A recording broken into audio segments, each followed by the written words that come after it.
इस सुंदर से दिवस के दिन, रविवार का दिन, जब पूर्णिमा का दिन है, तब भगवान विष्णु के कल्कि रूप के बाल रूप के दर्शन मुझे हुए और उन्होंने मुझे बताया, पिताश्री कहकर पुकार। So you should understand what is telepathy. People know, but ये सही में होता है। ये हमें तब पता चलता है जब हमारी चेतना जागृत होती है, मन से बातें होती हैं एकदम। उसी समय भगवान राम से कनेक्ट हुआ और मैंने टीवी के सामने बैठे बैठे प्रभु राम को देखते हुए मैंने कहा, प्रभु आप धरती पर इस समय कैसे? तो पता है मेरे राम लला ने क्या उत्तर दिया? उसी समय जोरदार आवाज कानों में आई कि कौस्तुभ, जिस प्रकार तुम्हें बुरा लग रहा है कि तुम्हारा पूरा बसा बसाया कारोबार नष्ट हो गया एक ही पल में, उसी प्रकार मैं भी बहुत दुखी हूँ, क्योंकि मुझे भी मेरी सृष्टि का विनाश होते हुए दिखाई दे रहा है। विठल विठल पांडुरंगा पांडुरंगा बोलो, विठल विठल पांडुरंगा पांडुरंगा बोलो, विठल विठल श्री हरि विठल बोलो, विठल विठल श्री हरि विठल बोलो।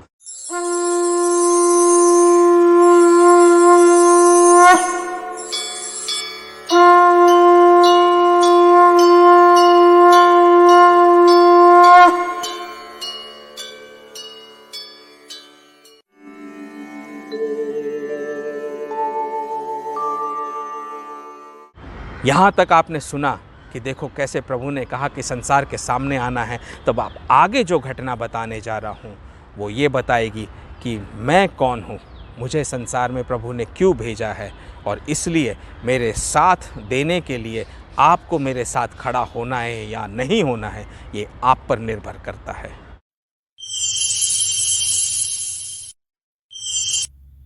जो सही है वो धर्म है, जो गलत है वो अधर्म।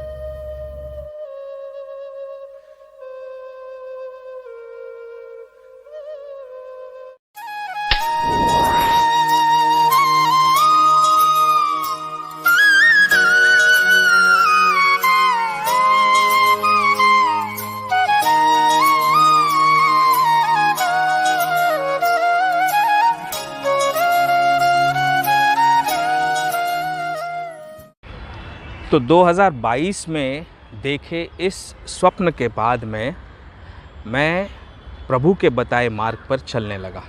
जैसा जैसा वो कहते, जो जो मार्ग पर चलने के लिए कहते, उस मार्ग पर चलता। अपना रेस्टोरेंट मैंने बंद कर दिया था, केवल अपनी पढ़ाई का, शिक्षा का कार्य है वो चालू रखा था जीविकोपार्जन के लिए। लेकिन जो जो कार्य ने प्रभु ने दिया मुझे करने के लिए वो मैंने किया। इन्हीं कार्यों में से सबसे एक मुख्य कार्य प्रभु ने दिया था कि तुम्हें अपना YouTube का चैनल खोलना है, जिसे हम स्पिरिचुअल कहेंगे। और स्पिरिचुअल चैनल ये इसलिए होगा क्योंकि इस चैनल के साथ में सभी जुड़ेंगे, सभी जीव जुड़ेंगे। यहाँ कोई जाति धर्म के कारण ना भेदभाव नहीं होगा। यहाँ हर व्यक्ति जुड़ेगा, हर जात का व्यक्ति, हर लेवल का व्यक्ति जुड़ेगा, चाहे वो छोटा से बड़ा कोई भी हो, बच्चे से बूढ़ा कोई भी हो, हर कोई जुड़ेगा इसमें। इसे खोलना है। तो मैंने उनकी आज्ञा मानकर इस चैनल को ओपन कर दिया और जैसे जैसे प्रभु ने कहा वो आज्ञा दी वैसे वैसे करते गया। उसमें से एक बड़ी आज्ञा सबसे थी कि रामायण सत्संग करना है तुम्हें चालू तो करो। तो मैंने अपने घर से रामायण सत्संग शुरू कर दी। उसकी भी बड़ी लंबी घटना, बहुत सारी घटना घटी जिसके साथ में मुझे प्रभु के साथ में वार्तालाप होते रहा। Communication, interaction means this was basically the interaction between the almighty and interaction between a soul on this earth, planet Earth. And that communication was happening regularly because he was guiding me exactly what needs to be done, when it has to be done, how it has to be done. And he only said, तुम्हारे मुख से जो वाणी निकलेगी वो मेरी वाणी होगी, वो किसी और की वाणी नहीं होगी। इन्हीं एक घटनाक्रमों में से एक घटनाक्रम में प्रभु ने मुझे बता दिया था, चेतना जागृत जब हो जाती है ना, तब प्रभु सारी बातें बता देते हैं। तब प्रभु ने बताया कि तुम कौन हो। और उस घटनाक्रम में जो मैंने देखा वो फिर कभी आपको आगे सुनाऊंगा, लेकिन इतना कहूँगा कि मैंने ये देख लिया कि मैं तो प्रभु विष्णु के, श्री हरि के वक्ष स्थल पर चमकता हुआ कौस्तुभ मणि हूँ। कौस्तुभ मणि वो मणि जो एकदम अमूल्य है, जो मणि इस पूरे संसार में किसी के पास नहीं हो, केवल श्री हरि विष्णु के वक्षस्थल पर चमकती है और दमकता रहता है हमेशा। और बीइंग कौस्तुभ मणि, मैंने कई बार प्रभु से कहा कि आप अपने सारे आयुधों के साथ में जन्म लेते हैं। शंख, चक्र, गदा, हस्त, शेषनाग जी सब ने जन्म लिया है अलग अलग अवतारों में आपकी सेवा करने के लिए, लेकिन केवल मुझे ही मौका नहीं मिला। मैं कौस्तुभ मणि जो आपके वक्षस्थल से चिपका रहता हूँ, दमकता रहता हूँ, मुझे आपने मौका नहीं दिया इस संसार में आने का। तो उस स्वप्न के दौरान प्रभु ने बताया कि तुम कौस्तुभ मणि, तुम्हारी इच्छा के कारण मैंने तुम्हें धरती पर भेजा। और धरती पर भेजने की घटना भी बहुत रम्य है, अलग है। कैसे भेजा, क्यों भेजा, फिर कभी बताऊंगा। सूर्य नारायण मेरे सामने हैं, इनके और मेरे बीच में क्या हुआ था उससे पता चलेगा कौस्तुभ मणि भगवान श्री विष्णु के वक्षस्थल से निकलकर धरती पर कब जन्मा और कैसे जन्मा और क्यों जन्मा। 2022 से ये सारा कार्य शुरू हुआ। 2023 आया। 16 नवंबर 2023 को हनुमान जी ने बड़ी नरमाई से, मैं कह सकता हूँ एकदम आसानी से मेरे माँ के प्राण निकाले। और 12 दिन बाद श्री राम आकर माँ तारा को अपने साथ ले गए सीधे राधा लोक में। ये मैंने अपनी आँखों से देखा, ये स्वप्न की बात नहीं है। साक्षात 12 दिन के बाद श्री राम को देखा मेरी माँ तारा को लेकर जाते हुए। सबसे कहा मैंने, किसी को नहीं दिखाई दिए, मुझे दिखाई दिए। बहुत दुखी रहा उसके बाद 9 महीनों तक। उन 9 महीनों में बहुत सारे घटनाक्रम हुए। उस दुख की झड़ी से बाहर निकलने के लिए, मोह से बाहर निकलने के लिए, क्योंकि प्रभु कहते हैं ना कि संसार में आए हो तो काम, क्रोध, मोह, लोभ, मद, मत्सर, ये सब कुछ भी नहीं होना चाहिए तुम्हारे अंदर। कहना आसान होता है, लेकिन इनसे बाहर निकलना, इनके ऊपर कंट्रोल करना बहुत बहुत डिफ़िकल्ट होता है। बट कर सकते हैं, होता है पॉसिबल। जैसे प्रभु ने मेरा मोह निकाला पूरी तरह से, उस मोह की घटना को निकाला। और फिर बाद में, क्योंकि जब उस समय मैं बहुत दुखी था ना माँ के जाने पर, कि संसार ऐसा लग रहा था पूरा संसार नीरस हो गया है, संसार में कोई रस ही नहीं बचा है। There is nothing left in this world, that is what I was thinking continuously. क्योंकि माँ ही तो हमारा संसार होती है, वही हमें बचपन से पालती पोसती बड़ा करती है, सब कुछ देती है। और माँ ही नहीं तो संसार में रस कैसा, सारा रस चला गया था। ऐसा लगता था जैसे पूरे संसार में एकदम अकेला हो गया हूँ, अकेलापन आ गया है। और उसी दरमियान 21 जनवरी 2024 को, करीब ठीक 2 महीने बाद, श्री राम जी का आइडल, राम लला की जो मूर्त है वो अयोध्या में स्थापित हुई। 21 जनवरी 2024 को मैं टीवी के सामने बैठा हुआ था। मैं देख रहा था किस प्रकार प्रभु राम की मूर्त अयोध्या में स्थापित हो रही है। और उस मूर्त को देखते समय साक्षात श्री राम उस मूर्त के अंदर आ गए। ये स्वप्न की घटना नहीं है, ये हकीकत की घटना है। समझ रहे हैं आप? ये ना स्वप्न की घटना, ना मन के सोच की घटना, ये हकीकत की घटना। मैं ऐसे टीवी के सामने बैठा हुआ हूँ, कैमरा मैंने ऑन कर रखा था, सामने रामलला की मूर्ति की स्थापना हो रही थी। मोदी जी, योगी जी सब खड़े थे और सब के सब भगवान की आरती उतार रहे थे, पूजन कर रहे थे। पूजन करते करते उस समय साक्षात मैंने वो रोशनी देखी जो सीधा श्री राम लला की मूर्त में एंटर कर गई। और रोशनी के एंटर करते ही राम भगवान की आंखें चमकी और चमकते ही तुरंत मेरा प्रभु राम से संपर्क हुआ टेलीपैथी के ज़रिए। So you should understand what is telepathy. People know, but ये सही में होता है। ये हमें तब पता चलता है जब हमारी चेतना जागृत होती है, मन से बातें होती हैं एकदम। उसी समय भगवान राम से कनेक्ट हुआ और मैंने टीवी के सामने बैठे बैठे प्रभु राम को देखते हुए मैंने कहा, प्रभु आप धरती पर इस समय कैसे? तो पता है मेरे राम लला ने क्या उत्तर दिया? उन्होंने कहा, मैं तुम्हारी माँ को तुमसे छीन कर ले गया अपने पास में, लेकिन तुम्हारी माँ तुमसे बहुत प्यार करती है, तो माँ तारा की आज्ञा थी, माँ की आज्ञा को कैसे मैं मान नहीं सकता। मैंने कहा, क्यों? माँ तारा ने ऐसी क्या आज्ञा दे दी जिसकी आप अवमानना नहीं कर सकते थे? तो उन्होंने कहा, माँ तारा ने मुझे आज्ञा दी कि मेरा बेटा नीचे संसार में अकेला है, उसे तुम्हारे सहारे की ज़रूरत है, तो तुम्हें जाना ही होगा। तो माँ की आज्ञा की अवमानना मैं नहीं कर सका, इसलिए मैं इस राम लला की मूरत में आकर बस गया हूँ। मेरे तो कानों में वो शब्द जो प्रभु के गूंजे, मैं तो एक टक राम लला की मूरत को देखते रहा।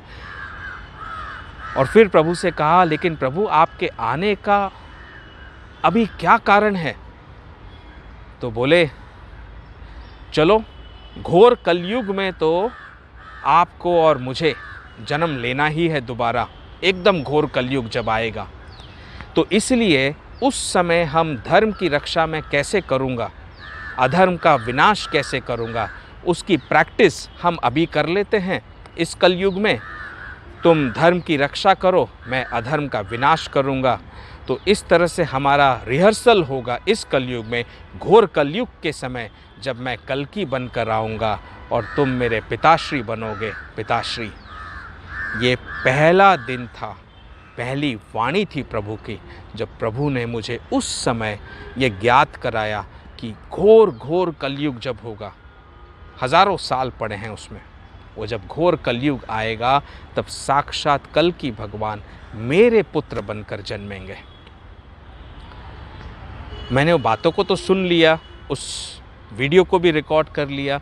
उसमें प्रभु ने मुझे आज्ञा दी कि एक सुंदर सा भजन डालो, और जो भजन डालना है वो भी उन्होंने मुझे बताया कि रामायण में ये भजन है, इस भजन को इस वीडियो के साथ में जोड़ो। तो इसके ज़रिए तुम्हारे चैनल के साथ में जिन जिन को जोड़ना है वो जुड़ेंगे, और मैं जोड़ूंगा उन्हें। जो धर्म के मार्ग पर है वो तुम्हारे साथ जुड़ेंगे, जो थोड़े से भटके हुए हैं वो भी जुड़ेंगे, ताकि वो सही मार्ग पर आ सके। कुछ कुछ पापी भी जुड़ेंगे ताकि वे भी सही मार्ग पर आ सके। और हमारा कोशिश तो यही होगी, हमारी कोशिश कि सबको सही मार्ग पर लाकर धर्म की स्थापना की जाए, अधर्म का विनाश करने की बारी ही ना आए। तो वो वीडियो बनाकर, वो भजन डालकर मैंने चैनल पे डाल दिया, और आप यकीन मानिए मेरे इस चैनल पे जितने सब्सक्राइबर्स बने हैं वो एक वीडियो 10 मिनट का वीडियो मैंने लिया, उसमें कोई मैंने मेहनत नहीं की है, और उसमें भजन डाला है प्रभु का, और उसके ज़रिए लोग जुड़ रहे हैं मेरे साथ में। तो ये प्रभु की लीला पर मुझे तब यकीन आने लगा जब इतने सारे लोग उसी एक वीडियो से जुड़ने लगे, जबकि उसके बाद प्रभु ने कितने वीडियोस बनवाए मेरे से, उसमें खूब मेहनत की है मैंने। जैसे जैसे प्रभु ने कहा, कई कई स्थानों पर गया हूँ, लेकिन उनके ज़रिए लोग नहीं जुड़ते हैं जितना इस राम लला की एक भजन के वीडियो के ज़रिए लोग जुड़ रहे हैं। तो ये प्रभु का करिश्मा है, प्रभु की लीला है। तो ये घटना 2024 में घटी, जब प्रभु ने मुझे कहा कि तुम और मैं मिलकर धर्म अधर्म की रिहर्सल कर लेते हैं इस समय, क्योंकि घोर कलयुग में मुझे वापस आना है तुम्हारा पुत्र बनकर पिताश्री, कल की रूप में। उस बात को मैंने याद रखी, लेकिन यकीन नहीं किया मैंने उस बात पर। क्यों? क्योंकि इतना आसान नहीं होता है। एक इंसान हूँ, धरती पर जन्म लिया है इंसान बनकर, मनुष्य देह में। मनुष्य देह के काफ़ी विकार होते हैं, और मनुष्य देह की एक सीमा होती है, जो सीमा के पार ना तो वो सोच सकता है, ना समझ सकता है, ना उस पर यकीन भी कर सकता है। तो मैंने उस बात को एक तरह से अलग रख दिया और अपने कार्य करते रहा जैसे जैसे प्रभु कहते हैं।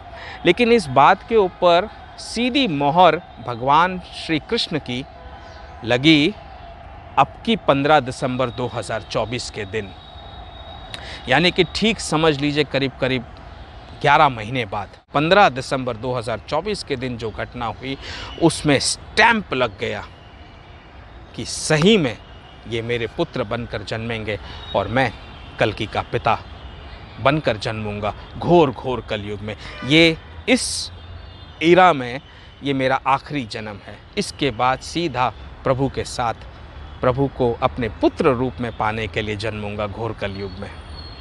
वो घटना भी बड़ी विचित्र होगी उस समय की, प्रभु ने बताया है कुछ कुछ, लेकिन उसमें का एक बहुत ही सुंदर सी घटना जो 15 दिसंबर 2024 को हुई, और क्या घटना हुई वो बताता हूँ, उसे ध्यानपूर्वक सुनिए।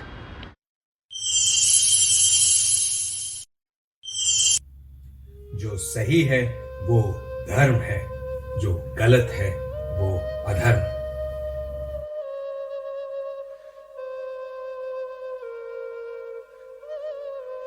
मेरे इस कार्य में जो कोई भी मेरे साथ जुड़ेगा वो मुझसे नहीं, वो भगवान श्री कृष्ण से जुड़ेगा। वो मेरा कार्य नहीं, वो प्रभु श्री कृष्ण का कार्य करेगा। इस सृष्टि की रक्षा करने का कार्य करेगा। इस सृष्टि जिसे भगवान ने रचा है, जिसका पालन वे करते हैं, इसे समय से पहले ख़त्म न होने दिया जाए, इसके लिए हम सब मिलकर भरसक प्रयास करेंगे और धर्म की स्थापना चारों ओर करेंगे। तब तक के लिए जय श्री राम, जय जय कृष्ण, हरे कृष्णा कृष्ण कृष्ण हरे हरे, हरे राम राम राम हरे हरे।